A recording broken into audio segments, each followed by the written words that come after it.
আমি আসলে বক্তব্য দেওয়ার বেশি কিছু নাই। আমি শুধু একটা মেসেজ দিতে এসেছি। আমাদের কমিশনার স্যার এখানে আসার কথা ছিল, স্যারই অ্যাকচুয়ালি বক্তব্য দেওয়ার কথা ছিল, কিন্তু আপনারা জানেন যে গাজীপুরে গত দুই দিন আগে একটা অনাকাঙ্ক্ষিত ঘটনা ঘটে যাওয়ার কারণে আমাদের সবারই একটু ব্যস্ততা বেড়ে গেছে। তো আমি একটা কথা একটু বলি আপনাদের উদ্দেশ্যে, সেটা হচ্ছে যে এই লক্ষ্মীপুরে আমি গাজীপুরে জয়েন করার পরে আপনাদের এলাকা সম্পর্কে একটা নেতিবাচক ধারণা আমাকে দেওয়া হয়েছে যে এই এলাকাটা আপনার মাদক এবং সন্ত্রাস অধ্যুষিত এলাকা। আমি বিশ্বাস করি যে আপনারা এখান থেকে বের হয়ে আসবেন। দীর্ঘ 16 বছর বা 18 বছরের যে সরকারের যে একটা চূড়ান্ত পর্যায়ের অনিয়ম ছিল, সেই অনিয়মের মধ্য থেকে নিশ্চয়ই আমরা এখন বের হয়ে আসব।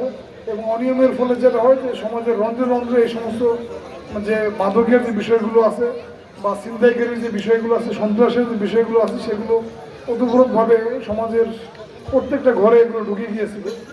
তো এখন আমাদের সবাই ইনশাল্লাহ সচেতন হবেন এবং এখানে যারা বিশেষ করে অভিভাবক আছেন, প্রত্যেকে তার সন্তানকে জিজ্ঞাসা করবেন যে সন্ধ্যার পরে কোথায় যায়, সে দিনের বেলা কার সাথে মিশে। এই বিষয়টা শুধুমাত্র সন্তানের দায়িত্ব না, পরিবারের অভিভাবকের দায়িত্ব হচ্ছে যে তার সন্তান কোথায় যায়। আপনারা যদি তার আপনার সন্তানের সঙ্গ সম্পর্কে যদি না জানেন, এটা আপনাদের জন্য একটা বড় ব্যর্থতা হিসেবে পর্যবেসিত হবে। এটা আমি বিশ্বাস করি। আমিও গ্রামে বড় হয়েছি, এটা গ্রাম না, এখন হয়তো এটা শহরের বলা যায় শহরতলি। একসময় হয়তো এখানে গ্রামের একটা পরিবেশ ছিল। তো আমি বিশ্বাস করবেন কিনা জানি না, আমি 94 সালে যখন ঢাকায় আসি, ঢাকায় আসার আগ পর্যন্ত আমি কোনোদিন এসএসসি পাস করার আগে আমার মার কাছে আমার জবাবদিহি করতে হইতো যে আমি কখন কোন সিনেমাটা দেখতে যাব। সন্ধ্যার পরে আমি বাড়ি থাকতে পারবো না, এটা ছিল একটা বাধ্যবাধকতায় পরিপূর্ণ। এবং এখনো আমাদের বাড়িতে এই পরিবেশটা বজায় আছে। এই জামানায় আমরা গ্রামের বাড়িতে থেকেও আমাদের সন্ধ্যার পরে আমি যদি এই বয়সে বাড়িতে একটু বেশি সময় বাড়ির বাইরে কাটাই, আমাকে আমার মার কাছে জবাবদিহি করতে হয়। তো আমি মনে করি যে এটা প্রত্যেক বাবা মায়ের দায়িত্ব হচ্ছে যে তার সন্তান কিভাবে কোথায় কার সাথে মিশতেছে।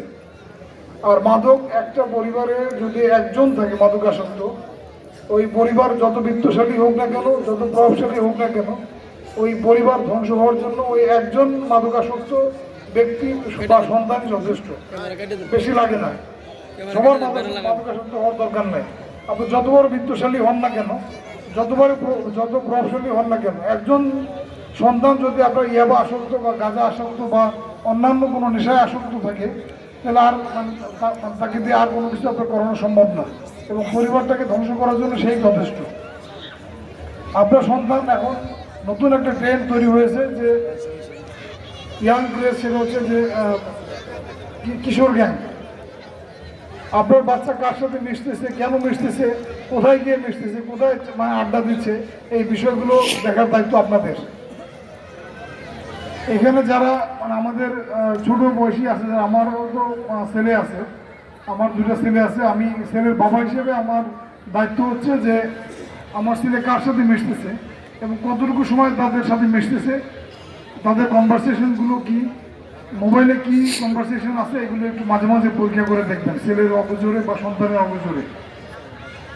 আপনার ছেলে ভুল পথে পরিচালিত হচ্ছে কিনা এটা দেখার দায়িত্ব হচ্ছে আপনাদের, আমাদের যারা বাবা মা হিসেবে বাবা আছি বা মা হিসেবে আছি, অভিভাবক হিসেবে আছি, এটা আমাদের দায়িত্ব। এটা শুধুমাত্র সন্তানকে দোষ দিয়ে কোনো লাভ নেই, সন্তানের দেখভালের দায়িত্ব তো আমাদের। সন্তানকে শুধু চাইলেই টাকা দিবেন, আপনার ওদের টাকা আছে টাকা দিয়ে দিবেন, এটা কোনো সমাধান না।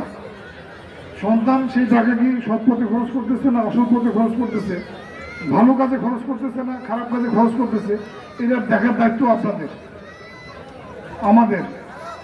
আমাদের সকলের একটা দায়িত্ব। টাকাটা কেন দিচ্ছেন একটু জিজ্ঞাসা করে নেবেন যে তুমি বাবা টাকাটা যে নিচ্ছ কেন নিচ্ছ, কোথায় খরচ করতেছো। চাইবা মাত্র দিতে বাধ্য থাকিবেন না প্লিজ। যদি দেন আপনার সন্তান বিপদে যাওয়ার সম্ভাবনা থাকে। তো আমি আর বক্তব্য না বাড়াই, এখানে আরও বক্তা আছেন। আমাদের গাজীপুর মহানগর বিএনপির সুযোগ্য সাধারণ সম্পাদক আছেন, আপনাদের জনপ্রিয় নেতা, উনি আপনাদের উদ্দেশ্যে বক্তব্য দিবেন। আমি এখানে আপনাদের কাছ থেকে বক্তব্য শেষ করে বিদায় নিতে চাই। সবাইকে ধন্যবাদ এবং আমাকে আমন্ত্রণ জানানোর জন্য, কথা বলার সুযোগ দেওয়ার জন্য এলাকাবাসীকে অশেষ ধন্যবাদ। আয়োজন যারা করেছেন তাদেরকে